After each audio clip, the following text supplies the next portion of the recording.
Take your seats, please.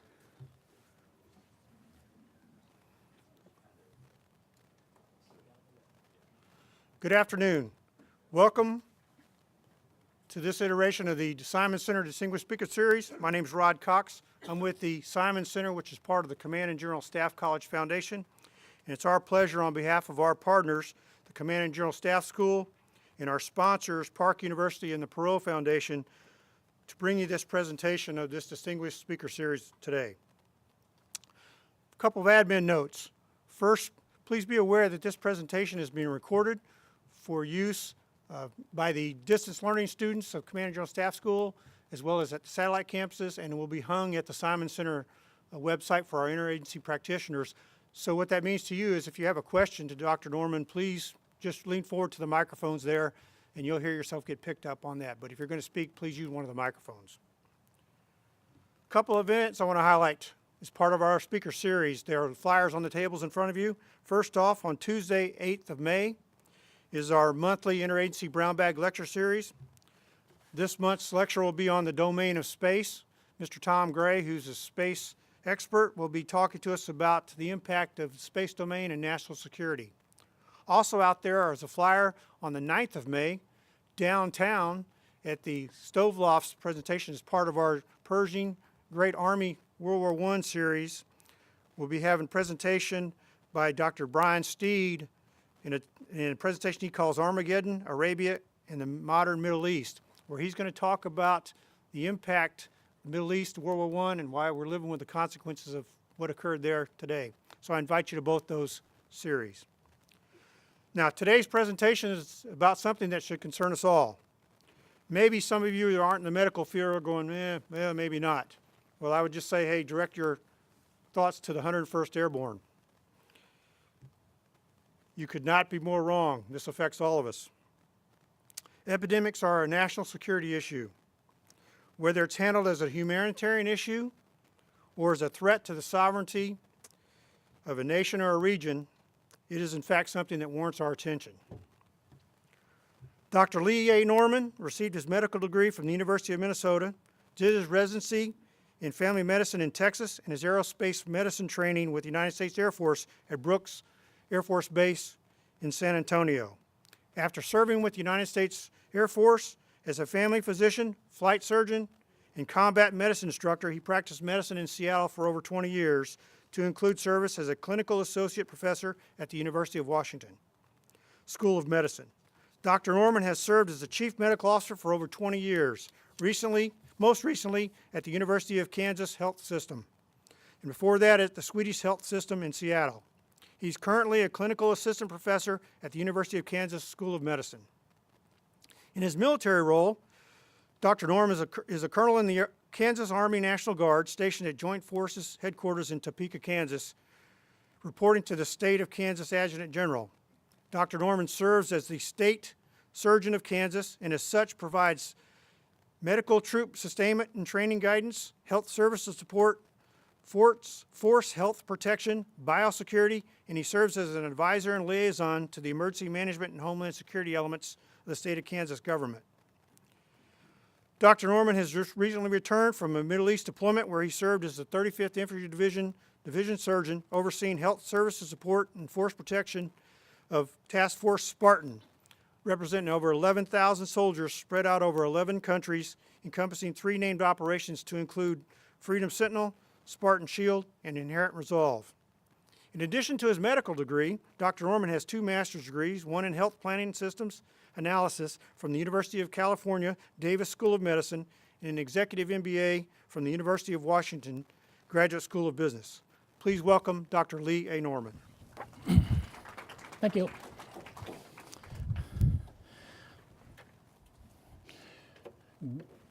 Oh, there we go. Okay. Well, put on your seatbelt because we're going to cover a lot of material in a short period of time. And this is a topic I really... There we go. Thumbs up. We doing okay back there? This is far beyond medical discussion. This is, as pointed out, it's something that affects us globally as well as regionally, nationally. And you're going to think about this differently 40 minutes from now. And the reason is at this point, I bet you don't have really much like I didn't before I started inquiring about this in about 2009 and start working on this actively. I didn't know how the pieces fit together with our food, animal, livestock, crops, et cetera, both locally and globally. So we're going to tear through this, but feel free to stop me and ask me questions. I didn't come in, and these guys that I talked to earlier today know this, I didn't come into the Army until I was 61 years old, and so I'm relatively new to the Army. I'm much more familiar with epidemics than I am with the Army. So it's not that there haven't been some fair warnings out there. If you look at the data on this, you'll see up here it's May of 17. So that's not a subtle announcement from Time Magazine. And as part of the things that have led up to this, I've been working with the bipartisan blue ribbon panel on biothreat. Senator Daschle and a bunch of other people. And so this is getting elevated up all the time, that it's a national and international threat, the risk of pandemic. And we've seen some of these, and some of these are going on right now, and they barely make page 6 of a newspaper. I deliberately have a 2-year-old slide here that talks about patterns of disease. This slide is 2 years old. And remember Zika? This was pre-Zika. I mean, yeah, we had Ebola and SARS, bird flu, Nipah and Hendra, ones that you might not know so much about. So 2 years ago, Zika hadn't made the headlines, and how quickly it hit the headlines, splashed, and it's still a problem out there, but it's become an endemic disease. That's why we have to stay on top of not only epidemics and pandemics, but the things that cause these to occur. And that's what I really want to focus on and have you start thinking about these probably a little differently than you do now. And that is, things change so quickly. Click. So today, global trends, a few examples that are relevant. Some strategies and methods to reduce disease burden, how we need to respond, and finally, a local gem that we have that I work with, the Kansas Intelligence Fusion Center, which is centered in Topeka, that I have been working with for almost 10 years now. A couple definitions. Zoonotic means illnesses that transmit from animals to people. And a good example that I might focus on is West Nile virus, which is a mosquito. It's transmitted by vectors, and a vector is when something bites or touches a person, examples of that. And an arthropod is oftentimes a vector, an arthropod meaning a flea, a tick, crustaceans, mosquito. So the reason I focus on West Nile, it's a zoonotic disease, primarily in animals. It happens to infect humans. It goes to us by way of a vector, and in this case, the vector is an arthropod, which is a mosquito. So if I use those terms again, I didn't want you to be mixed up with that. But there's a variety of global trends that are leading to this. And so this is not a medical discussion primarily. It is much broader than that. So why, from a global perspective, do we worry? Why are diseases getting legs? And let me roll the tape back to 1970. You know, you've heard of the Centers for Disease Control in Atlanta, Georgia. Centers for Disease, and now some of us with this color of hair, remember when CDC used to be about infectious disease. That was it. But it's gotten into chronic illness, okay? Heart disease, Alzheimer's disease, opioid abuse, and things like that are public health crises. CDC was stood up originally mostly around tuberculosis, and certainly infectious disease. But I remember in the 70s when it was said, and with a good deal of hubris, to the leadership at CDC, you're an agency that's going to be out of business because we have antibiotics that are going to take care of all the things that are bad. So you better diversify your investment portfolio and go into chronic illness, which is how the CDC really got into other kinds of lines of work. So I bring that up in this context. Antibiotic resistance is a great example of how it hadn't worked out exactly as it was planned. So, epidemics, movement of people around the country, around the globe, didn't used to happen. We used to be more parochial and stayed home. Antibiotic-resistant bacteria. There's not a day that goes by you don't hear about flesh-eating this or antibiotic-resistant that. I just came back from the Middle East, where not only is there a significant malaria epidemic going on, but it's a multiply drug-resistant malaria. I was there and up in Armenia as well, and there's a lot of cases sorry, I misspoke, tuberculosis in Armenia that are not sensitive to drugs, any drug. And finally, terrorism.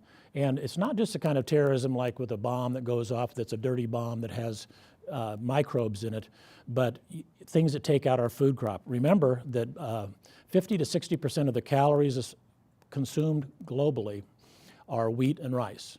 So you don't have to necessarily bomb somebody if you can threaten them by interrupting their food source.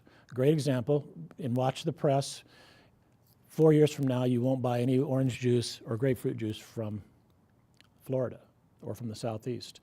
It's not terrorism that's leading to it, but other kinds of pathogenic changes are occurring. There will be no citrus coming out of Florida within the next 4 to 5 years. I bring that up as an example that it's not a terrorism, but that's a naturally occurring thing that it's going to decimate that economically. Okay, what are the global trends that lap up to this? One, encroachment of wild lands. A deer that's crossing Main Street, and Connie, who came with me to this today, said that she has them in her backyard. And you know that there's deer ticks, and you know that there's different kinds of diseases. We didn't, and almost every day I drive by and see possums and raccoons and things, and I live right at 5th and Broadway in downtown Kansas City, So, I mean, we live with wild animals. And bats, our friend that has, 50, 60 bats that live underneath her porch. And they're good because they eat mosquitoes. Yeah, well, that's to a point. A growing middle class, just tuck that in your brain for a moment, we'll come back to that. And finally, increasing urbanization. These two things are linked together in a very important way. Other global trends that amplify the risk. One is poverty. I was in Haiti a couple years ago, and this is a picture from a very bustling city square market where they're buying and selling produce, meats, poultry, those kind of things. I don't know about you, but that doesn't look like, and there's hogs that are snorting around in there. This is a setup for problems, and there's this going on. I just came back from the Arabian Peninsula, and this is Yemen. I could just as well label this Yemen, and it would be true. Civil war and political instability, another great example is Yemen and Haiti. We talked earlier today about disease as a weapon system. Some countries, quite honestly, we feel are slow to respond to diseases because it keeps people beaten down and compliant. They become needy, they become dependent on government and oftentimes corrupt governments, and it makes it as a setup for this as a global trend for diseases to propagate. And finally, corruption. Haiti has, ever since the big earthquake there some years back, has had a lot of money funneled in there, and some of it some of it's siphoned off. So this, toggle back all these things, and it's going on at every day someplace in our world, and it serves as a incubator, if you will, for global infectious diseases. Okay, this is going to be my life, I decided the other day. It starts at 1950, which is roughly my birth date, 52, and I'm at 2050, so I'm going to, on my midnight of my 100th birthday, I'm going to die, but this is my 100 years right here. And just look at, during my lifetime, the year I was born, there was 2.5 billion people, and the year of my death, there'll be, 9 billion people. Think about the pressures, and remember the earlier one about the global trend of urbanization, so you have more people going from 2.5 to 9, and the need for food. And there will be wars for food, and there are wars for food already. So the challenge is feeding this, and what does that do then as relates to the likelihood of global infectious disease? So here we are. There's Grant Woods, AKA myself, out there in my farm clothes. Here we are in Kansas. It really focuses a lot on what's this intersection between agriculture, livestock production, and mankind and the likelihood of contracting diseases and illnesses. Okay. Stay with me for a moment. linkages between human and food and domestic animals. There's no state, Kansas, more than any other state, has animals moving in trucks at any given moment in time, more hogs and cattle on the highways than any other state in the Union. And I bring that up because it makes disease containment very hard. A lot of the illnesses that we'll talk about, as we said earlier about zoonotic, have animals as a host, and a great example of that is H1N1. Remember, we call it swine flu when it first came out, and the reason was because hogs were critical to the amplification of the genetic structure that led to it being a novel virus. So lots of movement within states and regions, daily mobility, and the likelihood of infecting one animal to the next, and then finally maintaining land for animals and plant production compresses the living spaces of those creatures, make it more likely to propagate illnesses. And yet we are highly, highly dependent on this. 7 billion people consume animal protein, talking a little bit more about animals now specifically. The 40%, the global value of the agriculture output is in livestock, so the other 60% is from crops. And finally, this much arable land globally dedicated to the producing of livestock. So to think that we aren't economically, let alone our nutrition and our food intake and calories that we need, economically we are very tied to the success of our agricultural product, including livestock. And see, this is kind of where it all comes home. Animals don't stay home. Either animals or the products of animals do not stay home. They travel globally.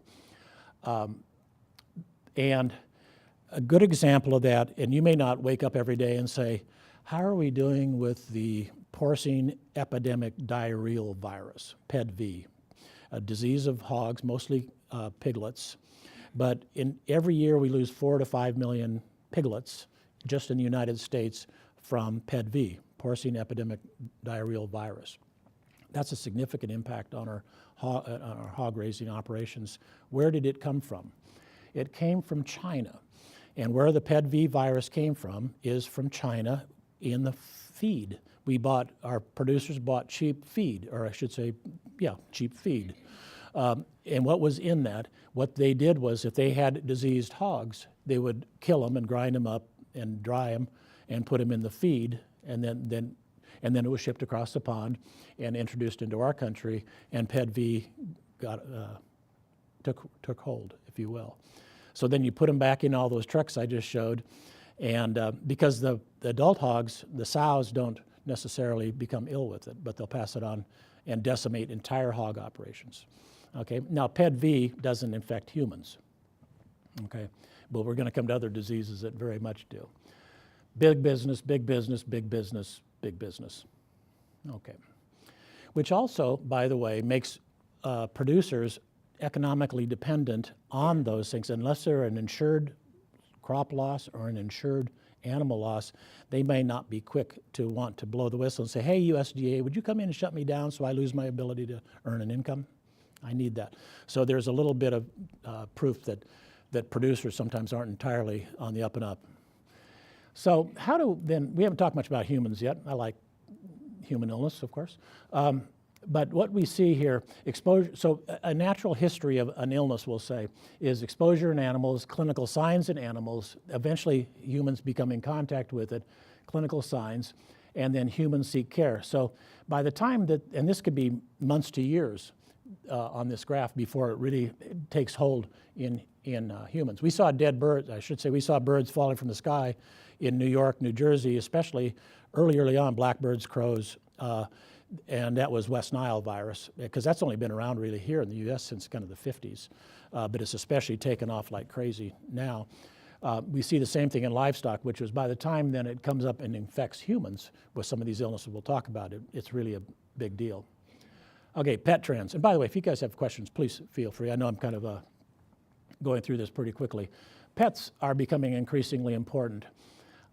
Why we talk about, there's 350 million pets worldwide, 225 million dogs, and 125 million unnecessary cats globally. Cats are evil. 62, I know, I probably offended somebody, sorry.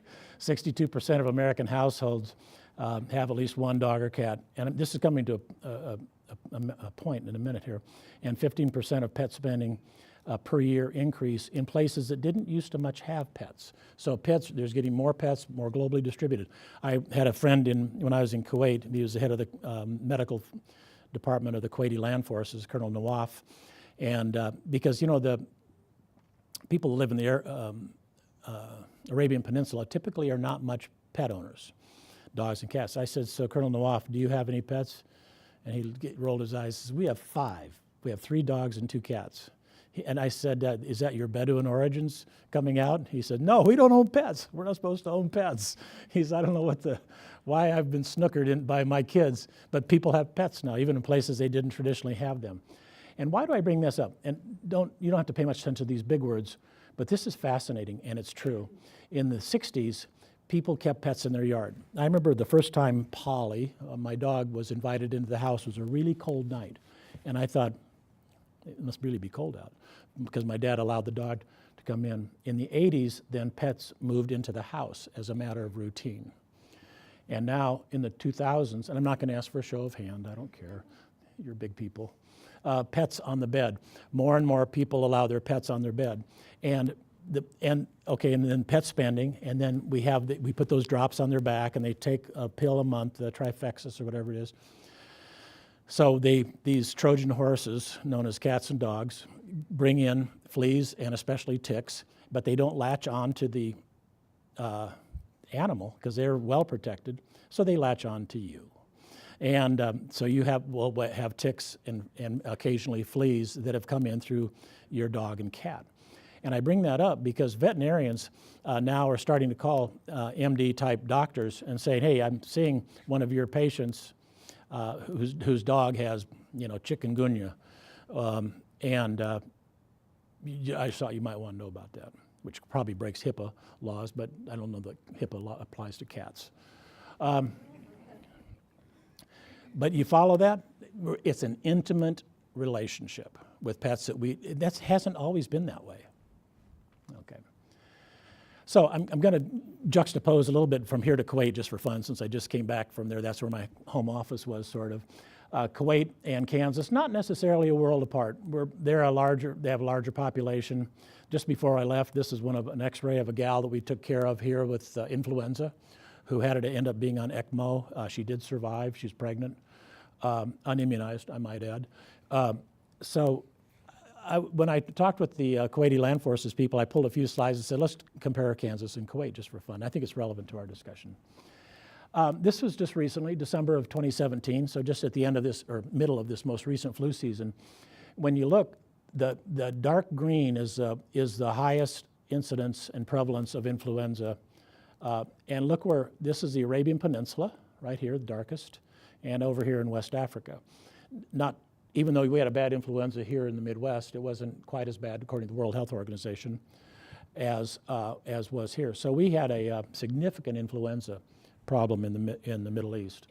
And curiously, our 11,000 soldiers got immunized, and we had no influenza. And I'd go in to do hospital rounds in Jordan, in UAE, Riyadh, and Kuwait City, and they were full of influenza, their intensive care units.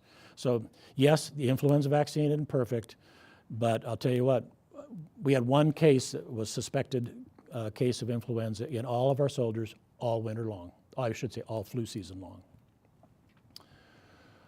And then this is just supporting that. This was Arabian Peninsula, same thing. It looked just like ours over here, okay?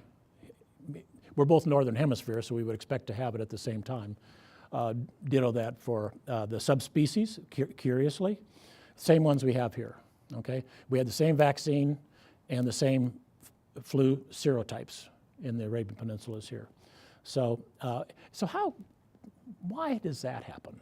How, is it probable, is it likely that why would we all have the same global, have the same influenza strains? I think it's a little interesting to talk about. And we'll get back to that. This is out of a newspaper from the Christmas almost on the 2017. And this is a fascinating discussion. Cholera, Yemen is down in the southern Arabian Peninsula, right? Way down there. It's in disarray. There's no government. It's a mess.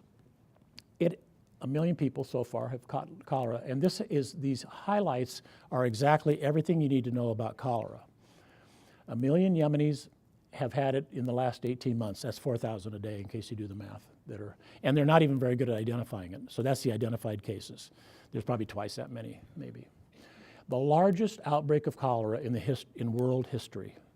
Cholera has shaped the history of mankind, and this is the largest cholera outbreak in the history of mankind. Yemen is the poorest country in the Middle East. In 2015, there was no cholera in Yemen. No functioning government, mainly a problem in urban areas due to the breakdown of the water system, so poor water, and to a degree food and other personal hygiene. Nation's health system has collapsed. Food is scarce, little infrastructure, lack of reliable clean water and food, and it's mostly kids, also elderly and immunocompromised. That is a summary of a disaster ready to happen. Think back to that slide of Haiti, might as well be Haiti. Might as well be about 80% of Africa. Big banana peel is this that we're standing on is all this highlighted area, which is, as long as we have these things globally, it's a setup for global disease. Okay, but Yemen is way down there. So here we are in a glittery city of Kuwait City. That's an hour-and-a-half flight. It was fascinating. When I was met with the Kuwaiti Land Forces folks, they have troops in Yemen, and they were doing nothing special to prepare them for cholera, nothing at all. And it was kind of an awakening for them, and that's why we have to think, where are our infectious disease risks? Yes, we worry about missiles coming in our way, and yes, we worry about the fight up in Syria and Iraq, but we also have to remember that we send our soldiers into very perilous areas. Now, our United States Army does not have soldiers in Yemen. We've got them close by. Okay, this is avian influenza. By the way, just to let the record reflect, highly pathogenic avian influenza, that refers to the flu is highly pathogenic in the poultry, not in the humans. But you can have low-path avian influenza that if it jumps over into humans is highly pathogenic in humans, but I just wanted to clarify that. Don't eat that chicken. It's a bad idea. So the numbers of birds infected, these numbers are a little bit old, but there's this avian influenza in these areas here, including Kansas, has decimated whole regions of poultry production. My home state of Iowa, the entire is the largest egg-producing state in it used to be, but the whole northwest quadrant is no longer doesn't have poultry, and the reason is because of flu. So again, it wasn't introduced by bioterrorists. It was introduced by wild birds that mixed with poultry flocks, and they got it. That was true here in the state of Kansas as well. Our USDA here did a great job of containment of those and getting rid of the diseased birds. Depopulating is the word we use. And this is where avian influenza travels. It goes up and down the flyways that ducks, geese, and other migratory birds do. So you can see why, again, if something comes in, probably it came from China initially, judging on the genetic makeup of the avian influenza. And then once it spreads this way, east and west, then it moves up and down, okay? And it does that not only locally in the United States, if you will, but globally. So back to the Arabian Peninsula here is believed to be that's where the transmittal patterns, and that's why the serotypes are the same here as they were in other parts. A buddy of mine in the Intelligence Center here, Al Earhart, is a goose hunter, and he was hunting geese in Scotland this last year. He was hunting geese in Scotland, and he shot 2 that were banded, and he looked at the band, and one was tagged the year earlier in Canada, and one was tagged a year earlier in the United States. So in less than a year, they'd crossed the pond and were So you can see my point of that is it's circumpolar and then it drops down. So anything that travels by way of birds is easily spread. And where I was, you don't go through this long list of things, but this is my briefing to our safety people back in the Middle East at the Spartan Shield about bird flu. Now this bird flu, this one now affects just birds. It can infect humans. We know that that's true. So what did we do? We baked this into a directive to make sure that people's air conditioner intakes and that kind of thing were free of bird nests. Sounds kind of mundane, but it's good for the efficiency of the air conditioning unit too. But birds were found dead, and the fact is this one wasn't infecting humans, but there's no reason why it can't make that jump. Yes? Since we're talking about the environment, I just wanted to know your thoughts on environmental change as a risk factor for like a modern global epidemic. Yeah, the question is global climate change. There's no question that global climate change is changing the spread of disease. Great example is there's plant diseases in Finland, Sweden, et cetera, that are infecting crops that have been locked into glaciers.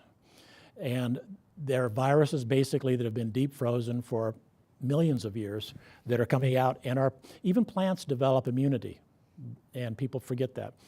But the plants and some of the crops in that northern tier through Scandinavia have not developed immunity to some of these things that are melting out from the glaciers in the circumpolar regions. So yes, we'll definitely see that with mosquitoes. We haven't gotten to chikungunya and Zika yet, but the mosquito that carries Zika goes all the way up to Minneapolis and to New York City now. Didn't used to be that way. It's the Aedes aegypti mosquito. Didn't used to. It used to be Gulf Coast. Okay, so yes. Okay, this is one that has been mostly confined to the Middle East respiratory syndrome. It's a virus. It's caught from person to person by coughing, typically. And where you typically get it, yes, the camel is the natural animal vector, but we typically get it from another human, typically in a healthcare setting. And as I point out these guys earlier today, the hospitals where we send our injured soldiers to, the civilian hospitals in the southern portion of the Saudi Arabia, have 6 to 8 cases a month of MERS-CoV, and again, 40% of the time it's fatal. There's no treatment for it. Matter of fact, when you get admitted to, like in Kuwait City or Riyadh, when you get admitted with quote unquote influenza, they're also tested for coronavirus as a matter of routine because they take a considerably different course than influenza does. And I bring that up because this is an intel piece that I brought, and nobody had an idea. In the entirety of our 35th infantry, people said, I've never heard of that. So I worked with our safety people to make sure that we would do what we could do. I did some hospital inspections to make sure what do they do from an infection prevention and control perspective in these hospitals, because it makes a difference then where we air evac people to or where we send people to. We might, if they had a fractured dislocation of an ankle or something, we would have them there as briefly as possible if I know that in the next bed over somebody could have MERS-CoV. Okay. Mostly in the Arabian Peninsula, and it's an endemic disease now, okay? But it's spread everywhere. It's globally. Curiously, there was cases that went over to Korea that were spread person to person there. So it's more in the Middle East still. And so what we do, and a lot of people travel by way of the Hajj. If you look at that little dot, let me steady my hand here a bit. That's Kansas City. We know 5,000 people go to the Hajj. That's the peak of the MERS epidemic, or I should say the MERS outbreaks every year are during the Hajj. So we could have 5,000 people come back in September, October, and have a cough and then get sicker and then to be admitted before somebody would ask a travel history. Oh yeah, I was in the Middle East, and you follow that, and it's in the flu season, so it might be thought of as flu, confusion, and then spread. So I mean, people travel more than ever. Okay, so then it kind of brings up the question, how infectious is something? You know, we got hysterical about Ebola, and I think for good reason got hysterical about Ebola. And yet, if you look at the contagiometer, how contagious is an illness, Ebola is relatively not contagious compared to, compared to the things like we're seeing now. We have a big outbreak of measles here in Kansas and Missouri right now. And so that it's important to understand the biology of these diseases. How threatening are they? How infectious are they? Now, and I think it's important to keep Ebola in perspective. Very few people die in Africa of Ebola compared to these other things that are HIV and AIDS and respiratory, malaria, et cetera. So but it doesn't mean it's unimportant. And remember when the draconian, this was 2014, remember when it was like the world is going to all die of Ebola? How come there's supposed to be at least 400,000 cases and yet, or up to 1.6 million? 1.4 million. This was the projections if we didn't take the aggressive stance against Ebola and do something about it at its source and with every opportunity. So nobody really screwed up. That was just an epidemiologist looking at it and putting it in there and saying, if we do nothing to bend that curve, this is the number of cases there's going to be. And thank goodness we bent that curve by going aggressively after it.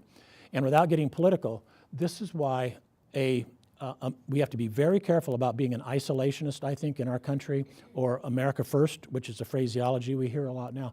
We have to make sure we look at infectious disease patterns globally and treat and get after them at their source, because we are in this together for the reasons that you've already seen. We're sharing food, we're sharing vectors of disease, we're sharing poultry and migratory birds.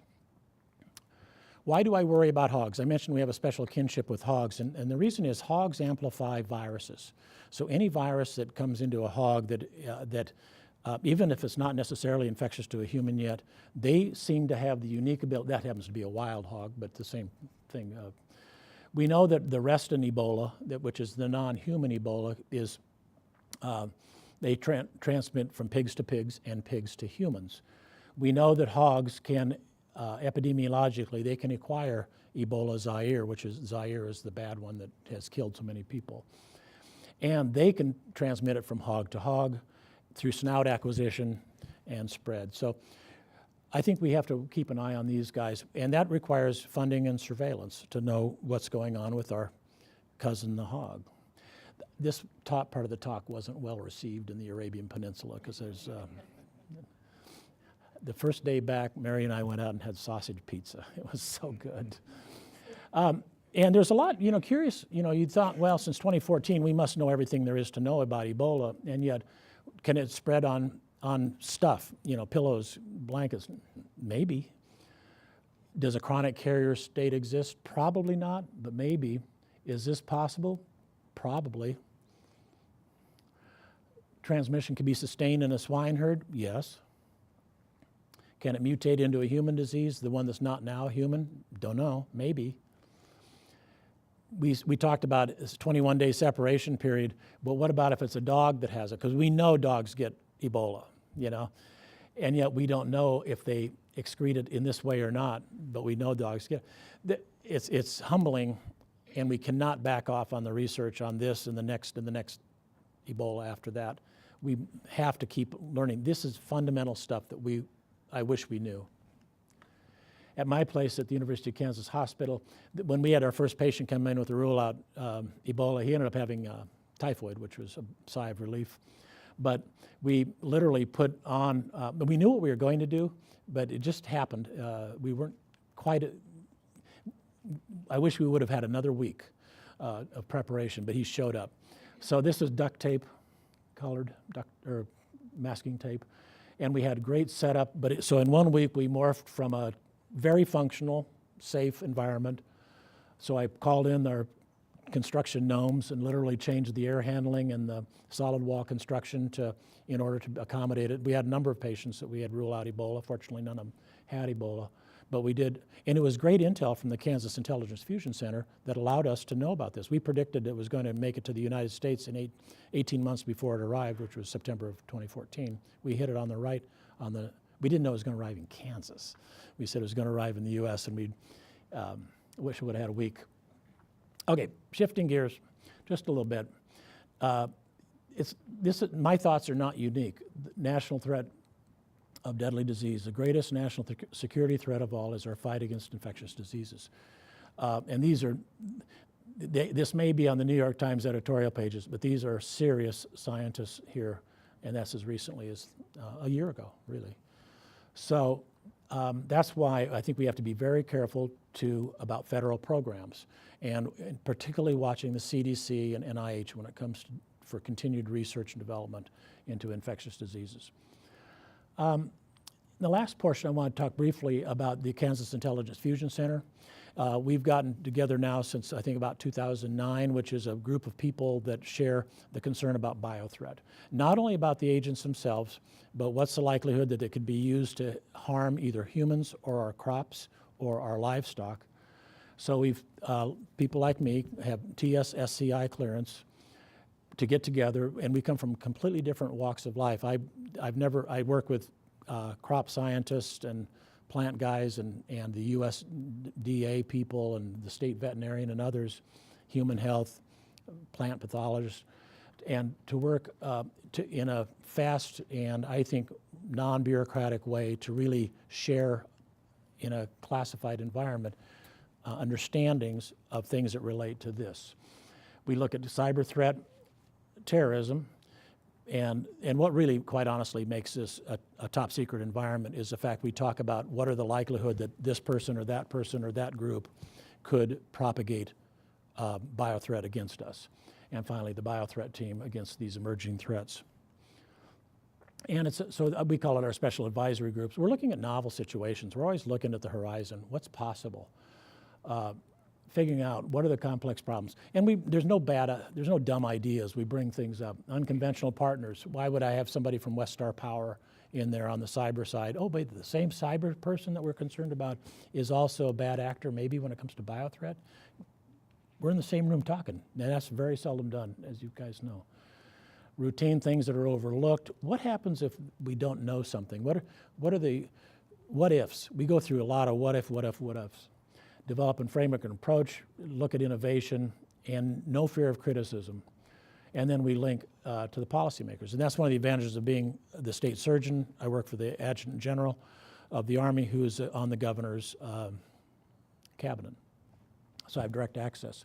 And it's not necessarily these bad draconian things. You know, this norovirus is a terribly infectious viral gastroenteritis. It doesn't kill people for the most part, but it's easy to infect. And I worry as much about the possibility of infecting a water supply with cholera or with norovirus. And a good example is at Camp Arif John in Kuwait. We had 6,000 troops there. There are 6,000 local nationals and people from all different nations. And we don't vet every one of those people to know if they're going to, and they aren't going to infect us with Ebola. They're going to infect it with norovirus or more likely cholera if they want to be a disruptive influence. So I watch these common things that occur commonly. Every person that gets norovirus is going to infect 9 people. Do the math on that. It doesn't take long to wipe out 20 or 30%, and I say wipe out, I mean take out of commission in a, let's say, a forward operating base. If somebody gets norovirus, and each one infects 9 people, and each one of those 9 infects 9. That's a lot of virus. Finally, you're going to hear more about this if you haven't already. CRISPR-Cas9, it's a long word, an abbreviation. But basically, this is a pair of scissors that goes in and takes out pieces of DNA and can insert it. It used to be something only in kind of scientific fiction lore, but now this is becoming much more so possible. And the kits that do this are $7,000 or $8,000. You don't need a neutron howitzer and $200 million like you used to do gene modification. So this, you're going to watch and see a lot more about this, taking out segments of genes, adding genes. You're going to see it used for chronic illnesses like muscular dystrophy, but it could also be used as an agent of bioterrorism. It's important to stay on top of your local illnesses, okay? And it means the caregiver community particularly has to ever be vigilant for the biothreats that are out there. And then for those of you that have a particular interest in the intel side of it, there's some great reading out there: bombs, bugs, drugs and thugs, germs. And some of these are from, I would check the sources first to make sure it's not somebody that's selling something close to fiction. And don't read this before you go to bed at night. I'm just telling you, it's a bad idea. You might sleep fitfully, if at all. Last slide. So finally, I hope that I've transmitted the fact that that we're so linked with our food, we're so linked with national security, with geopolitics. And yes, I treat humans, but I think we cannot turn a blind eye to the plant and animal health and to our overall ecosystem, including things like climate change and the movement of people and products around the globe. Questions, comments? Sir. Can you just very quickly tell us the difference between endemic, epidemic, and pandemic? Okay. What's the definition? Endemic means it's something that's going on right here in the local area. Okay. Like, for example, this year flu would have been endemic, meaning local. Epidemic means more widely, but not yet pandemic, which is global. It's a little imprecise. Or you could say, well, it's a pandemic when the CDC says it is, or the WHO says it is. But yeah, endemic is local, pandemic is global, epidemic is something. Epidemic would be more like regional, like southern Arabian Peninsula would be epidemic of malaria, which is going on right now. Yes? Concerning the CRISPR-Cas9 technology, do you think the diffusion of that has reached a point where some of the like the terrorist organizations can weaponize it yet? Or Yes, the question whether CRISPR-Cas9 can be used to enhance, weaponize, yes. And probably make it more stable, make it available more widely. Whether you can work CRISPR-Cas9 in a dusty cave in Afghanistan, probably not. But we also know there's active work going on with that in lots of places. Sir. On the radio this morning, they said that Kansas rated in the lower half for the ability to respond to epidemics or pandemics. Why is that? Is it money? Is it organization? Is it processes? Yeah, the question is about response to, in the state of Kansas, to infectious outbreaks. And a couple things. One is, in the olden days, that was prior to about 5 or 6 years ago, we did regular mosquito surveillance, something as mundane as that. Mosquito surveillance is no longer in the KDHE budget. And I think it mostly relates to, it's not the bright, shiny object of the day, so people aren't paying as much attention. They've pulled funding to go to other things. Water, and there's a lot less water testing as well. So yeah, I think it's lost its priority, and it needs a few more zealots and some more money to do the surveillance. Public health is not sexy, and so it doesn't tend to get funded. I think it's sexy, actually, but most people do not. Sir. So are you aware, does CDC and DOD collaborate effectively? Is there good collaboration between those two entities? There must be more than I know about. The question was whether CDC and DOD collaborate effectively. It's more in stovepipes. And that's exactly why when I talked about that's exactly why we talked about this Kansas Intelligence Fusion. What we do in this bio threat panel I talked about is trying to break down the silos to do what I call big fusion. Fusion across DOD, CDC, US AMRID, Army, you name it. And so no, I just don't think there's that much collaboration.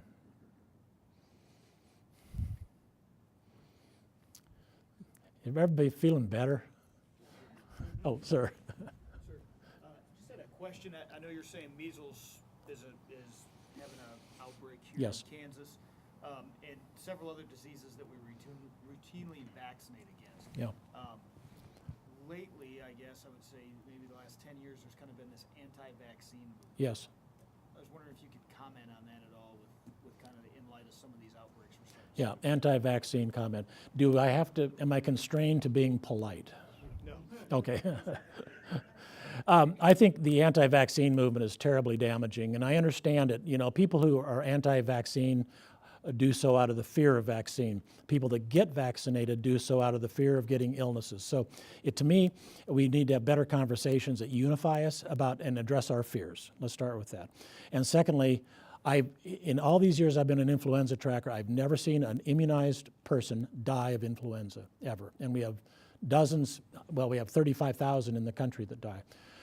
So I think that I think the anti-vaccine movement is very damaging. I understand that there can be some untoward side effects, but there are side effects if you don't get it, which is the native occurring disease is really bad. People forget that a certain percentage of measles patients die of encephalitis. And again, it's another one of those 9 out of 10 people they come in contact with will get it. It also is a testimony of the fact that we need to do better vaccine and better vaccine research. So to your question, sir, I don't think we devote enough resources to vaccine development because our vaccines, some of them are great and some of them are not so great. And as long as we're tied to into eggs and growing them in chicken eggs, it's not going to be a real successful, it's not going to be 100% successful. That's why, to you, question, sir, to the degree that we can develop those things by using CRISPR-Cas9 or other kind of methods that are much more specific, it'll be much more successful. Cholera vaccine is awful. Anthrax doesn't work very well. So we just need to improve our, and that's one of the reasons why I have to continue shining the bright light on CDC, NIH, and others for that kind of research. And it worries me when the funding gets cut. Ma'am. Are you working with anthrax as well? I mean, we had an interesting paperwork passed out at our church recently, and they are working with the health departments regarding having our parishioners all registered with this form saying of, medications that we take, and if there was ever an anthrax that we had to do anything, that we could go to our church and they would start doing dosage. Mm-hmm. Is that something that's just coming out? Because it kind of threw everybody in our church kind of off the grid for it. That catches me off guard a little bit. I think that mass prophylaxis of anthrax is a good thing. As a matter of fact, the Mid-America Regional Council and some of these other entities actually collaborate to say what are the information systems and the distribution systems for medications that would allow us to have mass prophylaxis to prevent illness in people that have been exposed to somebody. Like the nightmarish scenario is NASCAR weekend at the Kansas Speedway, somebody goes over with a crop duster and drops, let's say, anthrax. It's not very possible to do that. It's not very successful to do that right now, but it's not far-fetched that it could be if you modify it so that it could be inhaled and distributed that way. How would we even respond? And that's the thing, we drill that actually. And is there enough ciprofloxacin or other kinds of things available to mass prophylax, mass treat in a short enough period of time? And I don't think we're there yet. So what your church is doing is saying, well, let's see what we can do to give our parishioners a leg up on that. Yeah. There are medical professionals that. Yeah, we've gone a fair distance and hope it doesn't happen, but we're not there. There's no way you can stockpile that much of the drug and have it remain current. Yeah, well, we were trying to figure out, you can have all these people, they're going to have all these papers, signed, and they bring them into the church, but where are you getting it all from? Yeah, at some point there's an Achilles heel. Exactly right. At some point there's an Achilles heel, something that'll slow the process down. Time for one more question. Sir. A couple years ago with Ebola, the outbreak of Ebola, working with an organization that was trying to map out for military personnel that could be coming back from there, the facilities that could handle that level of care. I saw that you guys have looked like retrofitted a facility to do that. Yeah. Are you aware of any efforts to try to increase the number of facilities within hospitals to do that? Or that's a great question. Matter of fact, at the University of Kansas Health System, we are the first one in the country to have a bi-state ASPR grant to provide funding to do exactly that. Other organizations are running away from it. Quite honestly, they don't want it. They don't want to deal with it. We did it partly altruistically. We've got all the people and stuff we need to provide that kind of care. And we're not calling it an Ebola unit. We're calling it a highly infectious disease unit because it's for this one or the next one or the next one after that. We're going to get those patients anyway. So for us, pragmatically, it was like, let's work it. And we did, and I think we're pretty successful at it. But others are running away from it. They don't want to deal with it. It's we lose $1 million a day if you have one person that might have Ebola. It's a big economic. We had people walk off the job. We had construction crews blocks away leave under the fear of that. So part of it is also dealing with the fear of that. Thank you very much, you guys. Appreciate it. Thank you. Appreciate it. Information is power. Kind of scary. Once again, thanks, Dr. Norman. We appreciate it. Don't forget, 8 May, right back here, the domain of space. Hope to see you then.